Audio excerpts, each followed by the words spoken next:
could be a new anti-Iran alliance in the Middle East. That's the vision Israeli Prime Minister Benjamin Netanyahu had as he spoke to Congress Wednesday.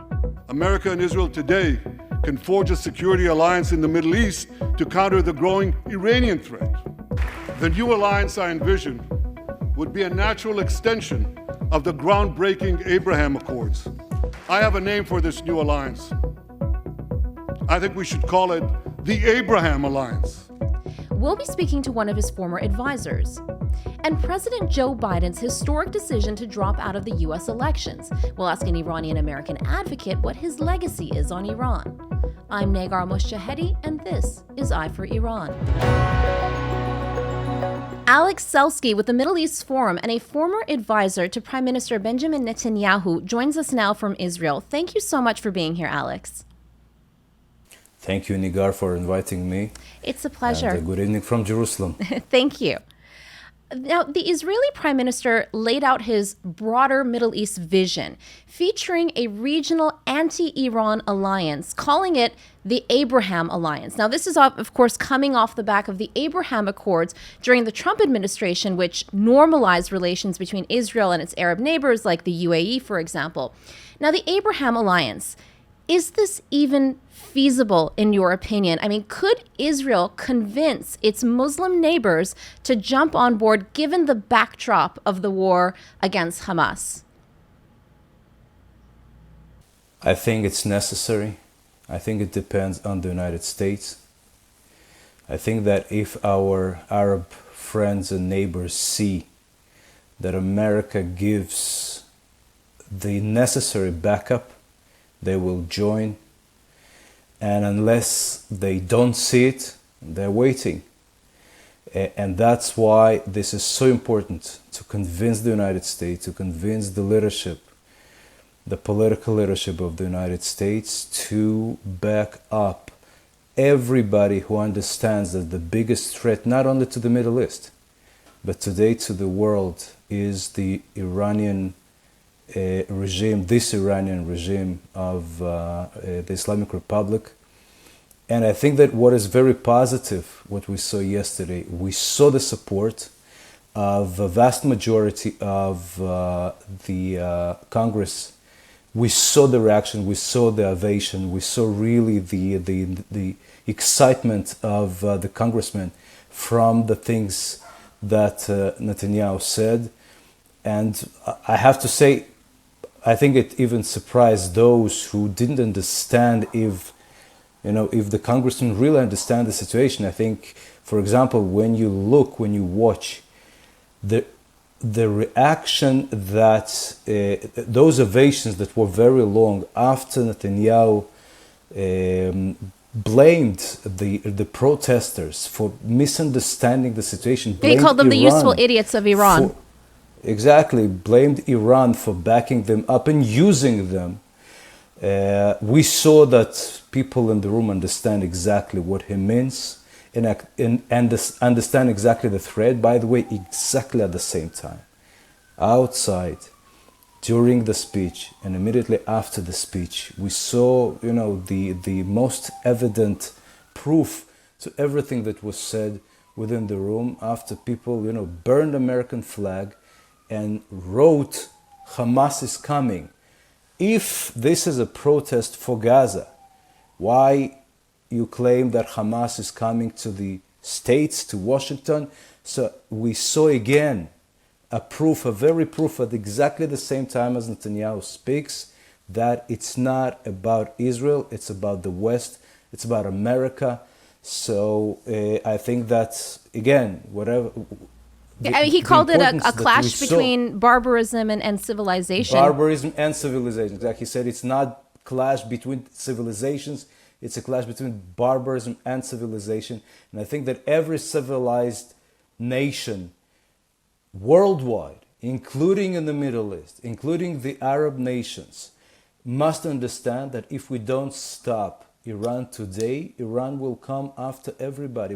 The success of this alliance depends on, first and foremost, the United States And if the United States will show the leadership and will show the support and show the power, Will they? Will they, Alex? Europe will be in line, and even Russians and Chinese will be in line. But do you think the United States will show leadership? We don't see it so far. We don't see it so far. So we really hope that they will wake up. Either this White House or the next White House, whatever it will be, I think it's just so evident and so necessary that they just have to do it. And this is not a partisan message. And this is also very important. We saw Democratic congressmen yesterday understand the threat. Not everybody, very unfortunately. And I really hope that those who sat and those who showed that they, that I think it's not even disrespect. It's misunderstanding of the threat. Did that because of their very narrow, very local, very immediate political need, and not because they don't understand the threat. I'm sure that vast majority do, and it has to be non-partisan issue, not in America and not in Israel. Not in America and not in Israel, because I think Israel is already understood, and we see that. And I really hope that Americans understand this, and I really hope that they will wake up before it's too late. And by the way, big part of the partisan division in America is also sourced and financed by Iran. So I hope that they wake up as soon as possible. Alex, the Israeli Prime Minister spoke for more than an hour. We saw hostages. We saw Israeli soldiers who, some were of the Muslim faith, some descendants from Ethiopia, Israelis of Ethiopian descent, who fought and were heroes on October 7th.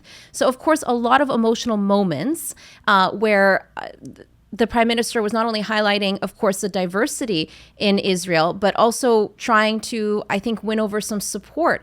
How is Israel faring when it comes to the war of public relations? Vast majority of people will not be convinced by our justice. And how do I know that? Because throughout the last 2,000 years, Jews had justice.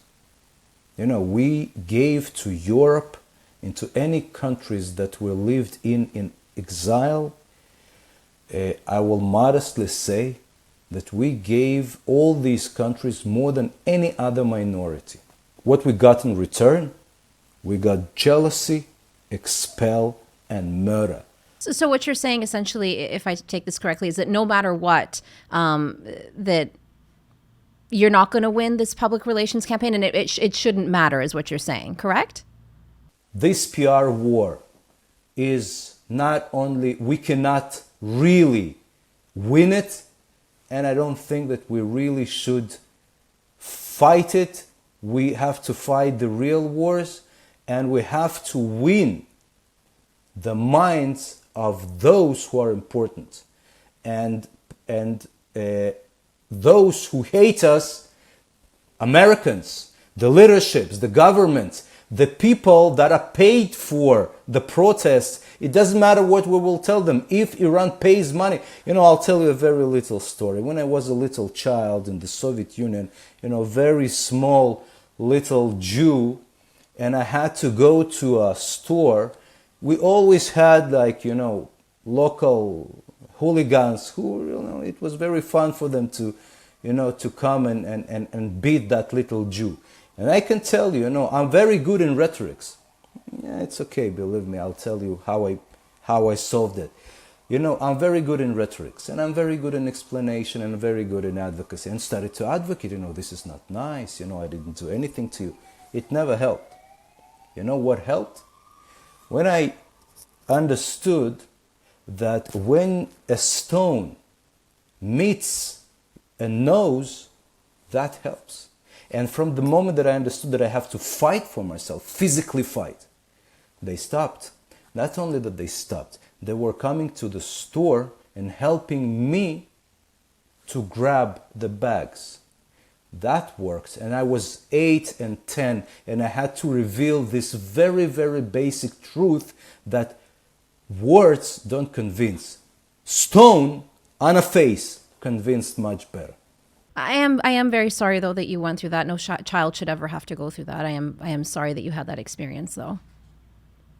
Unfortunately, many Jews in exile had it, and unfortunately, Israel still has it, because Israel still is the Jew of the nations. Because the nations still think that they can have this double standard for the Jews, and whatever is okay for America and Europe and even Arab nations is not okay for Jews, and we will be here forever, and we will show that this is not this way anymore, and that we will win, and we just want to be one of the nations, like everybody. Now, when it comes to, like you're saying, to winning and to fighting and to winning over the support of the U.S. that you said is so critical, is Netanyahu the right person to win over that kind of support? I mean, I think it was Channel 12 in Israel that conducted a survey that said around 70% would like to see him resign.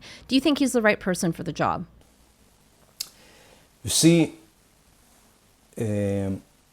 yesterday's speech had few layers. One, the critics of Netanyahu will tell that the major layer was the political layer, and the primary audience of the speech was the domestic audience, because the political need for Netanyahu to make himself more stable and to prove that he is the one, exactly as you asking, was the primary goal.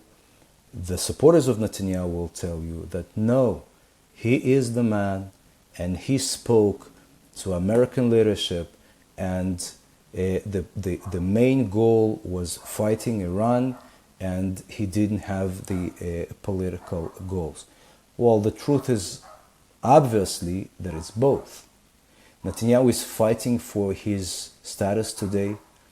He has many critics, not only in opposition, but also in the coalition, also within the, as we call it, national camp or right-wing camp, because he led this strategy of not disarming Hamas and having Hamas as a reason that will prevent the establishment of the Palestinian state.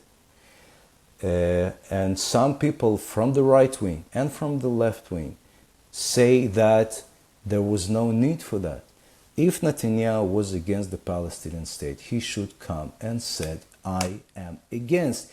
You don't have to, to feed this lion that someday will jump and eat someone because he will be hungry, in order to prove to the world that Palestinians don't deserve a state. I think that Palestinians have so many proofs that they provided to the world that they cannot rule without Hamas being so strong and have these capabilities. So I don't think that this strategy was right. I think that in the Gaza war of 2014, Israel must have been disarming Gaza. The government didn't do that because of the fear from the losses. Since then, we lost much more combatants and civilians. So we had to go to this war then. So the criticism on Netanyahu is very high. And that's why you're asking this question. And that's why people definitely question his ability. He's a very good speaker.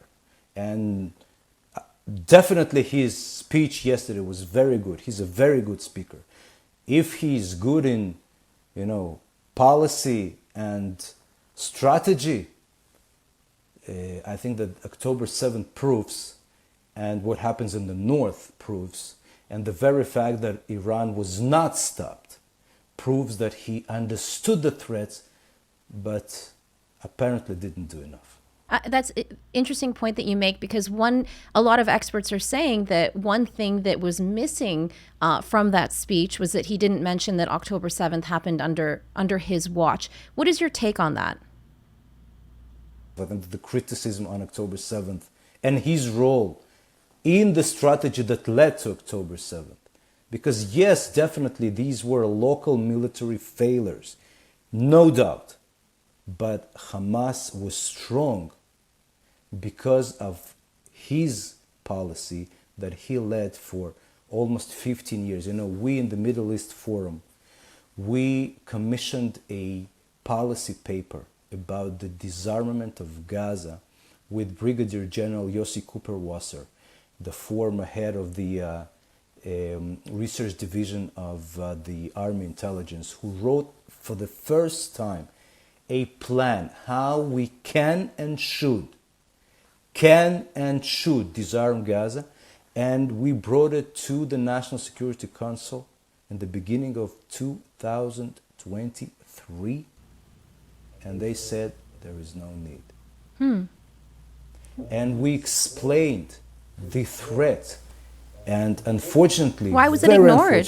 Sorry to interrupt, but why was it ignored? Because they were sure that Hamas is determined, that Hamas wants to rule, that Hamas doesn't want to attack, that Hamas wants its rule, its good life as a ruler of Gaza. Gaza was in a very good position, very good life standard relatively before October 7th.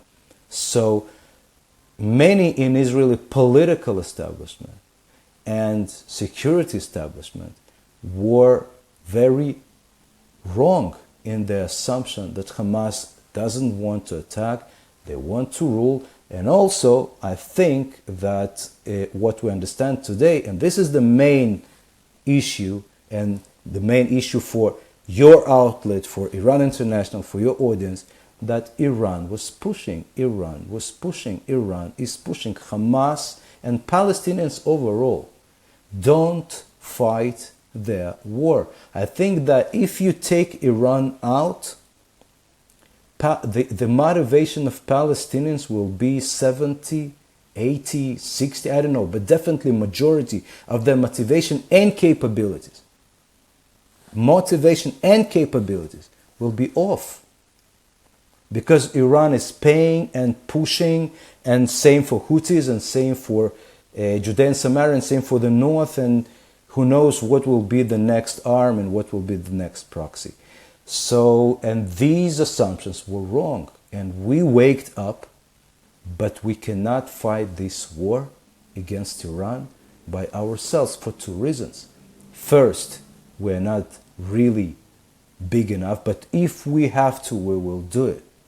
But we need the support, and because this is really not only our war. Netanyahu also spoke about it yesterday, that we fight for the West. And when it comes to, like you said, needing that U.S. support to counter the Iranian regime threat, did you by any chance, I don't know if you saw Nancy Pelosi's tweets, she tweeted that, quote, that Netanyahu's presentation was by far the worst presentation of any foreign dignitary invited to Congress. I just wanted to get your reaction.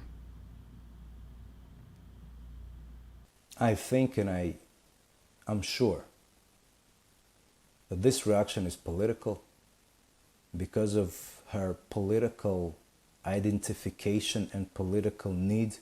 They are taken hostage by a violent minority in the left of their party, financed by Qatar and Iran. And instead of fighting this, they're taken hostage by it, and they appease them, and they will pay the price. They now pay the price. Look what the protesters did in Washington. You know why they do that? Because they see the reaction of people like Pelosi and understand that they will be appeased. So like you said, that they understand the threat. We saw also Vice President Kamala Harris didn't attend as well. how is it then? How is Israel doing then in terms of influencing American foreign policy in the Middle East? So if they understand the threat, is that translating then into successful foreign policy? From what you're saying, I take it as a no, at least for now. Well, I do think that one of the mistakes that Israel did and Prime Minister did is putting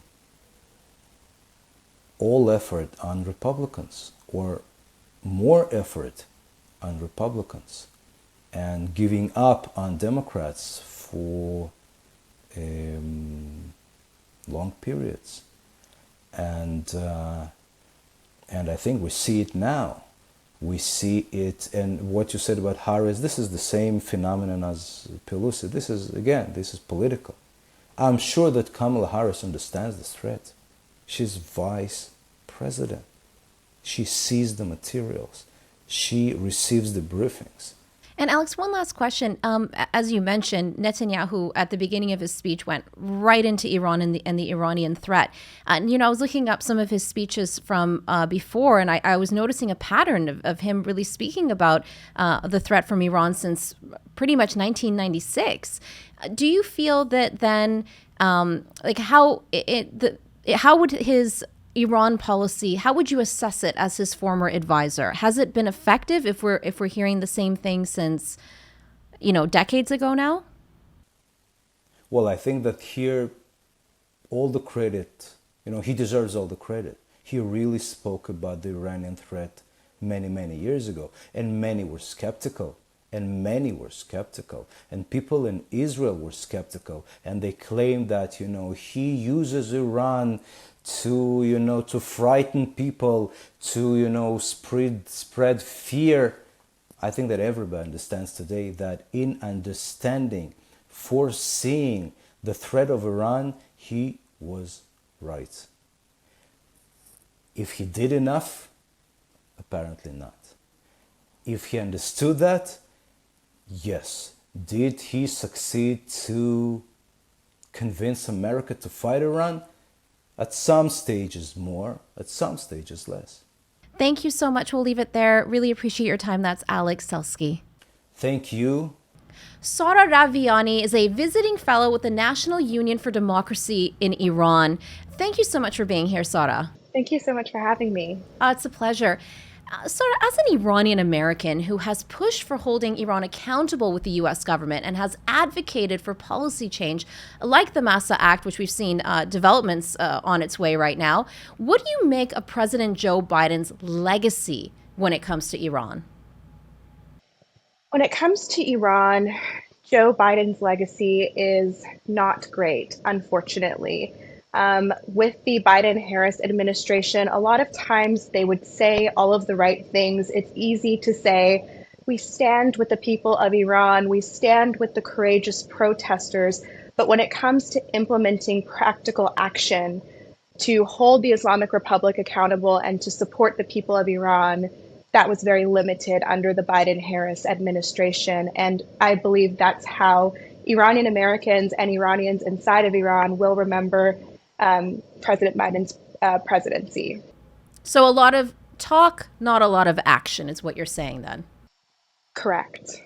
Now, can you share some of your own personal insight as an advocate who obviously has come into direct contact with U.S. government officials? What kind of reception have you received in your fight for human rights and policy change? Do you feel like the Biden administration gets it? Like, how were you received when you approached them? So we did a lot of grassroots lobbying as independent activists here in Washington, D.C. on Capitol Hill. And I remember when we very first got started, and it was my first trip to Washington, D.C., and I was hearing from experts in this field, in the foreign policy space, that have been doing this for decades. And they were like, oh my gosh, where did you guys come from? How did this begin? And how did you make this happen? It was very, very interesting because the Iranian-American community was very politically absent for a very long time. And groups claimed to represent the voice of the Iranian people and the Iranian-American community. And in fact, they really didn't. So hearing from average, everyday like NIAC, MEK. These are groups that were historically known for speaking for the Iranian people, and the real Iranian voices were overlooked and brushed aside. So when our everyday Iranian-American community decided to come out to Capitol Hill, it really changed things. And these were people, these were high school students, these were college students, these were fathers, these were mothers, these were just everyday Iranian Americans. And we were very well received by lawmakers on Capitol Hill. I believe it was very refreshing to hear from a group of people that were not represented. How did you come together? I wanted to ask, how did that all come about, actually? So most of us connected through social media, which was very interesting. Social media played a huge role in uniting the Iranian American community from the East Coast to Texas, where I previously lived, all the way out here to Washington, D.C., where I live now. Everyone united through mainly Twitter, and we would get on these weekly Twitter spaces, and we would talk amongst each other and plan for what our outreach to Congress was going to look like. So watching that grow and develop was incredible. And we got to the point where we had moms, grandmas, aunts, uncles, whole diverse group of people. Everyone. I remember my mom texting me and saying, Sarah, how, who should I call? What should I say? I just called so-and-so's office. Persian moms are the best, right? Right. So it was amazing. And it was really a product of this grassroots, organic, community-wide effort of people that just really cared about Iran. And I think that our passion for Iran, our passion for making a practical difference really caught the eye of a lot of not only experts, journalists, analysts, but a lot of lawmakers in their offices. They saw what we were doing and they were inspired by the political mobilization. And it's only really just the beginning for a lot of the efforts within the Iranian American community. And I think that's the most beautiful part. Let's talk about some of those efforts, because there's some developments, if you'd like to share with us, with the MASA Act that you were pushing through and advocating. Yes, so the MASA Act passed as a part of the 21st Century Peace Through Strength Act, which included several Iran-related pieces of legislation to hold the Islamic Republic accountable through sanctions for human rights abuses and supporting terrorism, which fell under the MASA Act, but also things like the SHIP Act, which sanctions the regime's oil exports. And there was also there was no funds for Iranian terror, and also things that would implement a bill that would implement sanctions on things like parts that you make for missiles and drones and things of that nature that are used to basically wreak havoc across the entire Middle East. So we saw a lot of bills that went through as a part of that large aid package. And it passed, which was incredible. It took over a year of advocacy to make that happen. And it was several trips here to Washington, D.C., to advocate for this legislation and, all of the efforts that I previously spoke about. Then we hit the 90-day mark, which was a couple of days ago. And under the MASA Act, after 90 days, there was set to be a report that was supposed to be submitted by the Biden administration to sanction the regime leadership in Iran for human rights abuses and supporting terrorism. On that 90-day mark, we unfortunately did not see a report. We did not see a statement from the Biden administration. But today we saw in a State Department briefing, Matthew Miller said that they are currently working on that report and that it would be submitted soon. So that is very promising to hear that our voices were being heard. The only thing is that it should not have taken NGOs, members of Congress, and the Iranian American community raising their voices to make sure that the MASA Act was implemented. I feel that this was such an important piece of legislation that our community really rallied behind, and the bare minimum that could have been done was to make sure that the report was put out in a timely manner. I am happy that it is going to get done. But I would have liked to see that without the pressure that had to be applied from members of Congress. The author of the bill, Representative Jim Banks, actually put out a statement saying that the report was not submitted and that the Biden administration had not complied with implementing the bill. And talk about timing, like why now? And it's interesting that it happened a day after the Prime Minister of Israel made a speech to Congress. Do you think that's related at all, or it just happens to be a coincidence? Like, what is it about the timing now? I believe that it honestly was a product of the Iranian-American community making their voices heard, and that led to a White House correspondent going in, asking the question specifically of the State Department spokesperson, and that is what prompted the revelation where we learned that they are working on the report. I'm not sure if the timing of the Prime Minister of Israel's speech had anything to do with it, but I do think it largely came from external pressure from the Iranian-American community. Now, what about Vice President Kamala Harris? How do you envision her Iran policy, should she, of course, become the leader of the Democratic Party and then win in November? So with Vice President Harris, she was a senator previously to being vice president. And something that a lot of people don't talk about is that one of her constituents was actually killed in the Ukrainian flight PS-752 downing by the IRGC.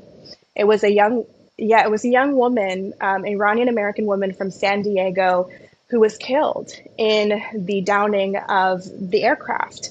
And it's really shocking to me, especially, given that a lot of California lawmakers, they didn't really make an effort to stand with the Iranian people through practical action, such as co-sponsoring critical legislation. They kind of dragged their feet, and it took a lot of pressure. And these are people who have huge Iranian-American constituencies, people that have been so impacted by the IRGC and the Islamic Republic. And these were the lawmakers that, really didn't either, co-sponsor the legislation until the last minute or didn't show support until they absolutely had to. And that has been a trend in the Biden-Harris administration as well, unfortunately. We saw the disastrous $6 billion ransom deal, which received a lot of backlash from our community. And I urge everyone to remember that these are all decisions that were made not only by President Biden, but with his vice president too, Kamala Harris. They have to come to terms with the fact that the Iranian people are ready for change, and it's up to the Iranian people to make that decision. It's not up to the Western leaders whether they want to see a regime change in Iran. They can't say that we need reform or we need this or we need that when the Iranian people are asking for something completely different. I was going to ask you, I noticed that you tweeted a poll recently asking, if there was a presidential election held at this moment, what would you vote for, this or that? Do you have the results by any chance? I do. So about 75% of my followers said that they would vote for President Trump over Vice President Kamala Harris. Interesting. And what's your reaction to that?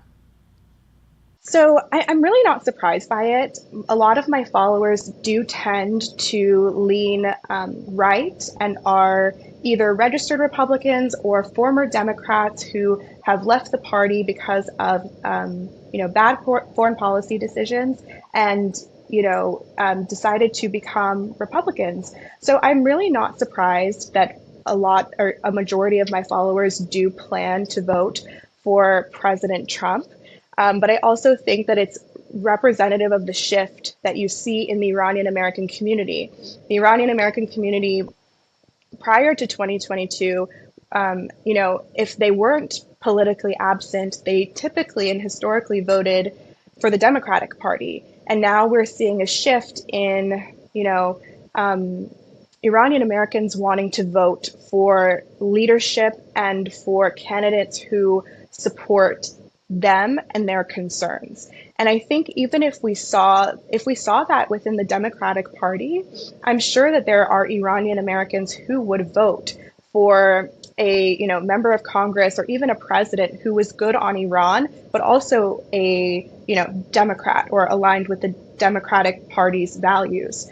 But because we have seen more support from members of Congress and leadership who aligns with the Republican Party, it doesn't surprise me when I hear many of the people within my network saying that they plan on voting Republican. Well, thank you so much for all your advocacy and for joining us today. That's Sarah Raviani. Thank you. You can always weigh in on the discussion in the comments below. We'd love to know what you think. The Eye for Iran podcast series is created by Iran International, the go-to destination for expert Iranian news in both Farsi and English. For more, head to our dedicated English website, iranintl.com/en.